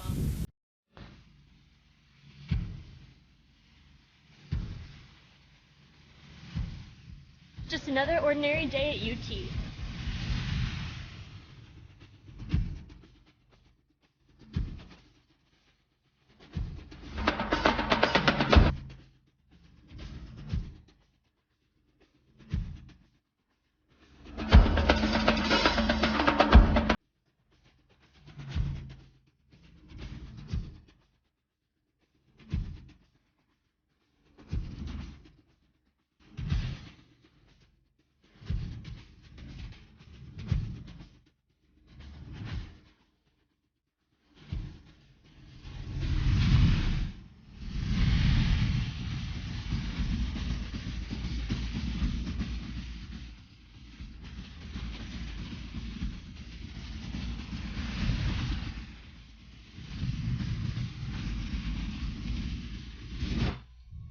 We are back in the Nemoli Family Stadium. It could be the final time we start out an inning this season. It could be the final time for the Spartans. It could also be the final time for Valdosta State. We have to wait and see. Allen, Fantone, and Keister due up. Allen 0 for 1 with a walk and batter interference earlier in the game. Richards ready to fires. First pitch outside, ball 1. And after the game that Mackenzie Allen has had, you would think that Hollywood would write some kind of script that at least has her reaching base, and this at-bat would be sweet justice for her. But if she instead has to face the great pitching of Samantha Richards. If instead the sports gods want to write a Shakespearean tragedy after that one's taken for a strike, they'd have Allen go out. We'll have to see how this at-bat turns out. 1-1 count now. The infield deep, because they know that Allen is quick and want to be ready for a ball in the infield. 1-1. Allen fouls that away. Count goes to 1-2. If Allen can find it, there's a nice gap between Macera, who's second base player, and Pennington, the shortstop. And that is just a wide open space that you can find a single to try to get started for the inning. It would get the tying run at the plate. Here's the 1-2 for Allen. Line driving, caught by Clegg. 2 outs to go. And again, Allie Clegg makes it look effortless, squeezes it, and gets the first out of the inning. And Allen wishing her teammate Fantone some luck. And so far, well, that might be what Fantone needs. A fly out and 2 grounds out so far. So again, very uncharacteristic of Fantone for these early struggles. Have to wait and see. That one is high for ball 1. Taylor Lewis got up and was almost standing in front of Lauren Fantone, talking to her infielders. I'm not sure that Fantone enjoyed that. Here's the 1-0. Keister is going to ground it. It's going to be short. The throw to first in time. 1 out to go for the Spartans. Keister, the Spartan with the most hits today, ready to go. Fantone grounded out, like I said. Keister now up with 2 hits. The final Spartan out could be potentially of the season. Valdosta State 1 out away from the Super Regional. And a great try there by Fantone, just couldn't run it out. It was a good play by Pennington to get the throw in time. On deck, Galehouse, and after that, Minor, hoping to keep this game alive, but at less right now.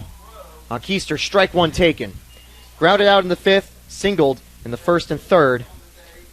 And so far in the regional, these 2 teams have battled twice. They've been entertaining battles. 5-4 and 3-2 finishes. Here's the 0-1. Fouled away. The count's going to go 0-2. Lily Keister has contributed so much defensively from her center field position, and so she would love nothing more than to contribute with the bat at this point, as the Spartans are potentially down to their last out of the season.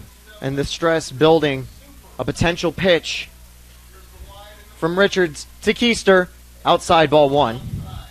And indeed, Keister, so much defensive success. Wanting to bring some offensive success at the time the Spartans need it the most. And for Richards, wanting a little redemption after the Game 1 loss to retire the Spartans for the final time this season in a second complete game shutout. That one's outside ball 2.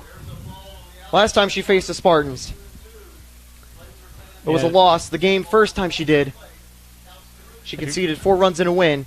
And in her first game of the tournament against Embry-Riddle, or against Rollins, she went the distance in a shutout. Keister, 2 for 3, wanting to keep the season alive for the Spartans. 2-2. In the dirt, full count. Yeah, if you're going to go down as a strikeout victim, you don't want to go down that way with the bat on your shoulder. Lily's going to make sure that she goes down swinging, but obviously the goal here is to get on base. And at this point, with the count full, she might end up drawing a base on balls. And that would bring a tying run at the plate. And that would mean one more pressure at bat. Full count to Lily Keister. At one's ball 4. Keister gets on base. The game stays alive. And now Galehouse, hoping to avoid a loss in the final game of the season. 0 for 3 today, wanting to change her fortunes. She struck out on 3 pitches in the first and had 2 pop-outs in the 3rd and 5th. Lewis talking very quickly with Richards. I think game planning for Galehouse. And really, I think if Leslie Cantor had her choice, Galehouse would probably be one of her top choices for a situation like this. And normally you would say it would be Corinne Minor, but with the way that Minor has struggled at the plate, you can argue, well, Galehouse is 0 for 3 in this game, but you just get that feel that Galehouse is a big game player. And Galehouse had a huge game last time. Wants to turn this game a little bit around here. Here's the 0-0. That one's going to be outside, ball 1. And let me amend that. It's not to imply by any stretch of the imagination that Minor is not. But I think the fact that Galehouse is the pitcher really ties into it. Well, 1-0 now for Galehouse. Checks the wrist, ready and fires to the 1-0. That one's in the dirt, ball 2. A 2-run lead right now for the Blazers. They need one out to close the season for the Spartans and book their ticket to the Super Regional. Galehouse wanting to keep the game alive for the Spartans and bring Minor up to the plate. 2-0 now. That one, strike one, takes that one. Had a batter's count, could afford to take a strike like that. It's going to be a 2-1 right here. Galehouse, the only thing separating Valdosta State from victory. Richards ready with the 2-1. There's a line drive. It's going to get down in the outfield. Diving catch is made. Valdosta State are headed to the Super Regional. Heartbreak for the Spartans. Delight for the Blazers. In Game 1, the Spartans and Blazers felt like they were destined to meet, and they did 3 times. The first time they did, the Blazers took it 5-4. In Game 2, the Spartans took it 3-2, and with a diving catch from Morgan Hill, the Blazers take a 2-0 win. Let's take a replay for the diving catch that gave the Blazers a win. It's lined to right field. Hill tracks it down and makes the diving catch in a game where the outfield for both teams had been so active making plays. It was this play that ends the Spartans season and brings the light to the Blazers. A 2-0 win. We'll see them face Alabama Huntsville or Auburn Montgomery, and the winner of that game will determine whether Valdosta gets to host the Super Regional or gets on a bus to travel on the road one more time. We saw so many close plays in this game, in this 3 days of games, and it's fitting that it ends on that one, a highlight reel catch that very well could have been a hit and kept things alive. And Valdosta State, you just sensed that things were really going their way, and it's not from the 2-0 lead. It's just the way that they settled in after that. And again, you have to credit head coach Thomas Macera for emptying out the toolbox and using 3 pitchers in a game that his team was leading 2-0, and really relied on how steady they were and being able to count on, like you saw the game end there, a fundamental diving highlight reel catch that they've been so consistent at that got them all the way through these 3 days and sends them on to play. And unfortunate ending for the Spartans, but what a tremendous season that UT had. They finish up with a 38-13 mark, and no reason to hang their heads. You always have to think about the teams that would have loved to have been here. Heck, even the couple of teams that were eliminated over the last day or two. And so another great season for UT. Obviously, it's a heartbreaking way to end. Valiant effort on their part, and just couldn't find the offense to solve Valdosta State. Valdosta State hang in there and move on, and it's just a day where all the pitching was just good enough to hold them down. The winning pitcher, Madison Lump, 1 2/3 pitch with 2 hits, a walk, and a strikeout. The losing pitcher, after a complete game of work, Mariah Galehouse, 2 strikeouts and only 1 earned run. There was a second one, too, where the runner was able to get aboard via error, but unfortunately, that'll be a loss for her as Tampa gets shut out in the final game of the Super Regional. And taking a look, and arguably, if you take a look at this mini-series, I'd argue a player you might want to call an MVP is Macera, who had 3 RBIs in total throughout the 2 games played today, and her RBI was part of the difference between these 2 teams. And the final line score in this game, the Blazers had 2 runs on 7 hits, no errors. The Spartans, no runs on 4 hits and 2 errors. And unfortunately, you do also have to look at some of the Spartans players that just weren't able to find the bat the way they were in the regular season. And that's disappointing, but again, tremendous season by UT, a tough way to end it. And you do have to tip your cap to the Blazers, and they showed why they got to this point and why they're going to continue on. And we know that Tampa will be back next season, but for now, Tampa Spartans softball will come to a close. Thank you for tuning in all season, and we will see you next time. I'm Taylor Storthy, alongside Bruce Wozniak, and as well, shout out Daniel Polka for helping manage these streams and replays and everything. We thank you for tuning in. If you were tuning in from Valdosta State's perspective, make sure you stay tuned to see where your stream will be for the Super Regional, and good luck in the rest of your NCAA tournament hopes and dreams. And for now, enjoy a few more of the award ceremonies for both teams.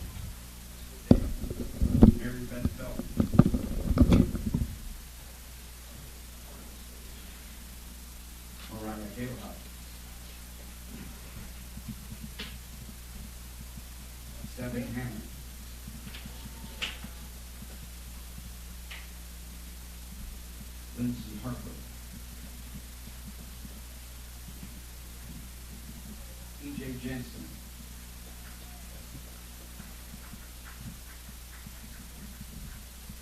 Lily Easter.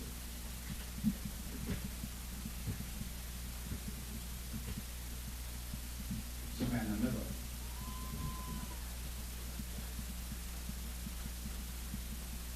Corinne Minor.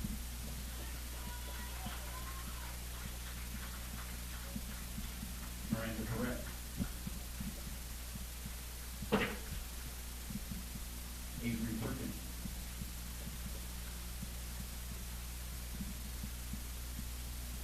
Alexa Russo. Annie Siegel. Abby Sigler.